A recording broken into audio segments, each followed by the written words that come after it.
कांग्रेस से आपने 2014 में लोकसभा का चुनाव लड़ा था और आपने टक्कर दिया था भारतीय जनता पार्टी के जो है प्रत्याशी को, और आपका जो है आप तो सीट जीतेंगे ही जीतेंगे, लेकिन 20-25 सीटें पूर्वांचल की बहुत प्रभावित होने वाली हैं और ब्राह्मण समाज रोहित पांडे जी के नेतृत्व में समाजवादी पार्टी के साथ जुड़ने वाला। समाज जुड़ पाएगा समाजवादी पार्टी की पीडीएस से? ब्राह्मण समाज दान दक्षिणा पर पलने वाला समाज है।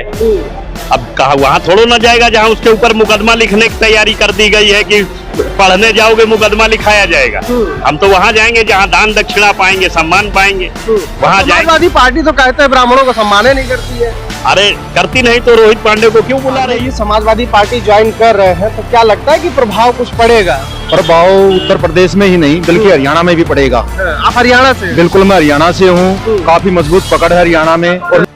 तो हमारे साथ बातचीत करने के लिए इनके समर्थकों में और कह दीजिए ब्राह्मण चेहरे में हमारे साथ मौजूद है, इनसे बातचीत करेंगे कि क्या लगता है कि 2027 के हिसाब से जिस तरीके से बात की जा रही थी ब्राह्मण भारतीय जनता पार्टी से नाराज है, वो किस तरफ रुख करेगा, जानने का प्रयास करेंगे। क्या नाम है सर आपका?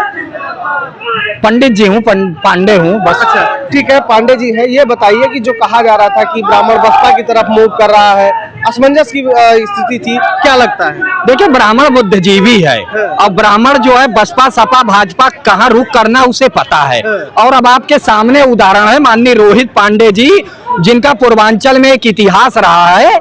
आज उनकी ज्वाइनिंग समाजवादी पार्टी में हो रही है। समाजवादी पार्टी के लिए उपलब्धि है कि रोहित पांडे जी समाजवादी पार्टी ज्वाइन कर रहे हैं। उनके ज्वाइनिंग से पूर्वांचल की 20-25 विधानसभा सीटों पर तगड़ा फर्क पड़ने वाला है। कैसे नेता है पूर्वांचल में, कैसी पकड़ है इनकी अगर देखा जाए तो? आप देखिए, कांग्रेस से आपने 2014 में लोकसभा का चुनाव लड़ा था और आपने टक्कर दिया था भारतीय जनता पार्टी के जो है प्रत्याशी को, और आपका जो है आप तो सीट जीतेंगे ही जीतेंगे, लेकिन 20-25 सीटें पूर्वांचल की बहुत प्रभावित होने वाली हैं और ब्राह्मण समाज रोहित पांडे जी के नेतृत्व में समाजवादी पार्टी के साथ जुड़ने वाला। अच्छा, एक चीज और कही जा रही है कि जो ब्राह्मण वोटर है वो समाजवादी पार्टी के पीडीएफ फार्मूले में कैसे फिट बैठेगा, सवाल लोग पूछ रहे हैं। फिट बैठेगा, देखिए जब नेताजी जा रहे हैं, मुखिया जा रहे हैं, रोहित पांडे जी ब्राह्मणों के लिए काम करते हैं।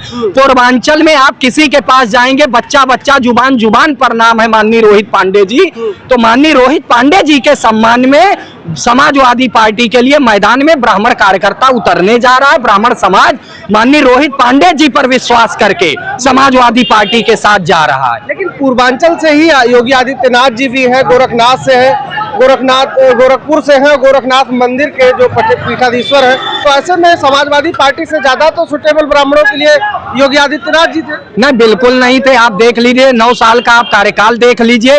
माननीय रोहित पांडे जी जो आज समाजवादी पार्टी ज्वाइन करने जा रहे हैं, आपको बता दें पूर्वांचल में सिद्धार्थनगर, अकबरपुर, टांडा, गोरखपुर, देवरिया, बस्ती, ऐसी 7-8 लोकसभा और कुल 20-25 विधानसभा सीट पर काम करते हैं। ब्राह्मणों के लिए घर घर जाते हैं और सिर्फ ब्राह्मण नहीं सबकी मदद करते हैं। इसलिए माननीय रोहित पांडे जी के सम्मान में, रोहित पांडे जी के नेतृत्व में ब्राह्मण समाज समाजवादी पार्टी के साथ जा रहा है। मतलब मानते हैं कि 27 में समाजवादी पार्टी मजबूत हो रही है। समाजवादी पार्टी सरकार बनाएगी और माननीय रोहित पांडे जी भारी बहुमत से जीत कराएंगे और कैबिनेट मंत्री बनेंगे। ठीक है, और फिर क्या कहेंगे सर? रोहित पांडे जी ने आज समाजवादी पार्टी ज्वाइन की है, क्या लगता है कि ब्राह्मण समाज जुड़ पाएगा समाजवादी पार्टी की पीडीएस से? ब्राह्मण समाज दान दक्षिणा पर पलने वाला समाज है। अब कहा वहाँ थोड़ा ना जाएगा जहाँ उसके ऊपर मुकदमा लिखने की तैयारी कर दी गई है कि पढ़ने जाओगे मुकदमा लिखाया जाएगा।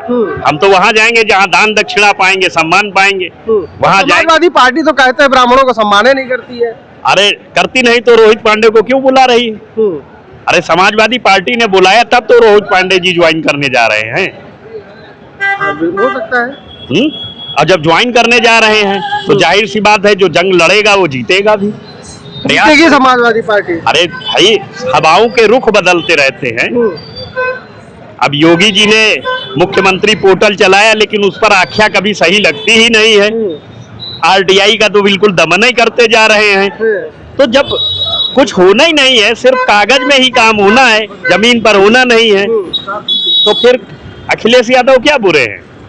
अरे भाई, जब आप हम पे मुकदमा ही हमारे बच्चों, हमारा जो बीज नष्ट कर देंगे, जब हम पे हमारा बच्चा पढ़ने जाएगा उस पे मुकदमा लिख जाएगा, तो हम ऐसा क्यों करें कि अपना काम ही खत्म कर लें? हम पैर पे कुल्हाड़ी नहीं दक्षिणा मारेंगे। पाएंगे। देखिए, हमारा सीधा सा सिद्धांत है, हम शादी से लेके श्राद्ध तक कराते हैं, जन्मोत्सव भी कराते हैं, मृत्यु संस्कार भी कराते हैं, और जो 13 संस्कार होते हैं, जन्म भी कराते हैं, बच्चे का मुंडन भी कराते हैं, और जब अंतिम समय आदमी ज्यादा बिगड़ जाता है तो उसका श्राद्ध भी करा देते हैं। तो अभी क्या लगता है, सरकार भी बनाएंगे? श्राद्ध करा के दूसरा रास्ता पकड़ रहा है भाई, दूसरा घर देखना है उसको। नहीं, राजनीतिक तौर पे आप सब अब सरकार भी बनाएंगे बिल्कुल सरकार बनेगी, अखिलेश यादव जी की, बिल्कुल बन जाएगी। लेकिन योगी आदित्यनाथ तो दावा कर रहे हैं हम 47 तक कहीं नहीं जा रहे। योगी आदित्यनाथ दावा कर रहे हैं, जनता थोड़ा ना दावा कर रही। जनता अखिलेश यादव के साथ है। बिल्कुल जनता अखिलेश यादव के साथ जाएगी, परिवर्तन संसार का नियम है। अब बहुत राज कर लिए, अब उनके जो अधिकारी है वह इतने निरंकुश हैं। मैं आपको एक उदाहरण दे दूं, एक तरफ लिख रहे हैं कि कनेक्शन काट दिया गया, 2 चेकें लगाएंगे पता नहीं किस आदमी द्वारा, एक तरफ लिख रहे हैं बीजक जमा हो रहा है। साला मैं 5 साल से खुद ही परेशान हूँ, आपको प्रमाण दे सकता हूँ। तो उनके कर्मचारियों का यही भरोसा नहीं है कि वो क्या लिख रहे हैं, क्या कर रहे हैं। योगी जी को अपने कर्मचारी कंट्रोल करना नहीं आता। अच्छा, तो ये आप भी कुछ कहेंगे? अगर रोहित पांडे जी समाजवादी पार्टी ज्वाइन कर रहे हैं तो क्या लगता है कि प्रभाव कुछ पड़ेगा? प्रभाव उत्तर प्रदेश में ही नहीं बल्कि हरियाणा में भी पड़ेगा। आप हरियाणा से? बिल्कुल, मैं हरियाणा से हूँ, काफी मजबूत पकड़ है हरियाणा में, और मैं जाट समाज से हूँ, और पूर्वांचल में तो इनका बोलबाला है ही। हरियाणा में भी, हरियाणा की कम से कम 15 सीटें प्रभावित होंगी पांडे जी के समाजवादी पार्टी में आने से, क्योंकि वहाँ बीजेपी ने हर वर्ग रुला रखा है। रेपिस्ट है, गैंगस्टर हैं, एमएलए को, मंत्री को, सबको धमकियां मिल रही हैं। वहाँ बहुत बुरा हाल है। अच्छा, लेकिन एक सवाल सोशल मीडिया पर लोग उठाते हैं कि यादव लोग या फिर समाजवादी पार्टी कभी ब्राह्मणों का सम्मान नहीं करती, तो क्या आप सम्मान करेगी? बिल्कुल करेगी, कब से नहीं कर रही, कौन कह रहा है नहीं कर रही? शुरू से ही समाजवादी पार्टी ब्राह्मणों का सम्मान करती आई है। बीजेपी में तो हो ही नहीं रहा किसी का सम्मान। ब्राह्मण तो सर्व सबसे श्रेष्ठ जाति है, उसका तो कर नहीं पा रहे, और किसी का कैसे कर देंगे? ठीक है, लेकिन लगता है कि 2027 में समाजवादी पार्टी मजबूती से चुनाव जीतेगी? बिल्कुल एक तरफा।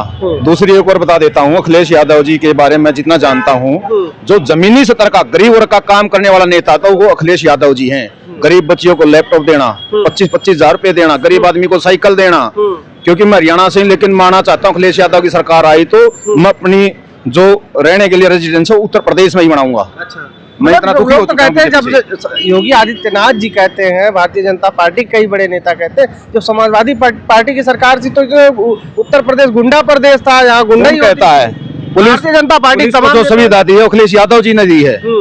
आप थार गाड़ी देखिए, पहले कौन सी गाड़ी होती थी, टूटी फूटी। अखिलेश यादव ने जो काम पुलिस के लिए करे है ना, सुरक्षा के लिए, और किसी नेता ने नहीं किए हैं। उत्तर प्रदेश में सुरक्षा के लिए काम किया है। बिल्कुल। बाबा जी ने क्या किया? कुछ नहीं। बाबा जी का दोनों काम है, राजभवन में क्या है? हमने संभालो मठ। 112 उन्होंने बनाया ना। 112 से क्या होगा अकेली से? और 112 में भी तो हमारी पुलिस डिपार्टमेंट काम कर रही है। उनको मजबूती दो। ठीक, तो हम इस समय समाजवादी पार्टी कार्यालय पर मौजूद हैं और तमाम लोगों से बात कर रहे थे जो उनके समर्थक हैं, उनके चाहने वाले हैं रोहित पांडे जी के। और कहा जा रहा है कि उनके आने से न केवल उत्तर प्रदेश और पूर्वांचल में ही नहीं, हरियाणा में भी इसका प्रभाव आपको देखने को मिलेगा। तो ऐसे में जो अगर इस समय 27 की सुगबुगाहट और खुमारी उत्तर प्रदेश में देखनी जा रही है तो ये एक बड़ा कदम माना जा रहा है, या फिर बड़ी उपलब्धि समाजवादी पार्टी के लिए मानी जा रही है। ब्राह्मणों का जो एक सवाल था कि बसपा की तरफ मूव करेगा या सपा की तरफ जाएगा या कांग्रेस की तरफ जाएगा, किसी अन्य पार्टी में जाएगा, इसका भी कहीं न कहीं उत्तर मिलता दिखाई दे रहा है कि समाजवादी पार्टी की तरफ ब्राह्मणों ने रुख कर लिया है। पूर्वांचल से आज हजारों की संख्या में ब्राह्मण पहुंचे हैं जो रोहित पांडे जी के समर्थक बताए जा रहे हैं, समर्थक हैं, वो यहाँ पर पहुंचे हैं और आज समाजवादी पार्टी ज्वाइन कर रहे हैं। समर्थक आए हुए हैं। पूरी बातचीत को लेकर और इस वीडियो को लेकर आप क्या राय रखते हैं कमेंट बॉक्स में लिख कर बताइएगा। मिलते हैं वीडियो में, नमस्कार।